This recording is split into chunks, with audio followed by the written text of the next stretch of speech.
मुबैना गैर कानूनी भर्तियों का केस, परवेज इलाही बहुत बड़ी मुसीबत में फंस गए।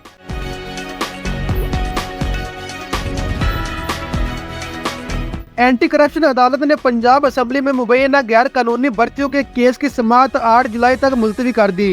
एंटी करप्शन अदालत लाहौर की ड्यूटी जज अरशद अली भुट्टा ने मुबैना गैर कानूनी भर्तियों के मुकदमे की समाअत की। साबिक वजीर आला पंजाब चौधरी परवेज इलाही आज भी अदालत पेश न हुए। मोहम्मद खान भट्टी को हाजिरी के लिए एंटी करप्शन कोर्ट में पेश किया गया। दौरान समाअत वकला की जानिब से रहनुमा तहरीक इंसाफ चौधरी परवेज इलाही की हाजिरी माफी की दरख्वास्त दायर की गई। अदालत ने परवेज इलाही और दीगर मुल्ज़मान को फर्द जुर्म के लिए आइंदा समाअत पर तलब कर लिया। इस मौके पर चौधरी परवेज इलाही का मेडिकल सर्टिफिकेट भी एंटी करप्शन कोर्ट में पेश किया गया। रिपोर्ट में बताया गया कि डॉक्टर ने परवेज इलाही को सफर करने से रोक रखा है। परवेज इलाही की पसली का फ्रैक्चर अभी ठीक नहीं हुआ। साबिक वजीर आला पंजाब को दिल की तकलीफ भी है।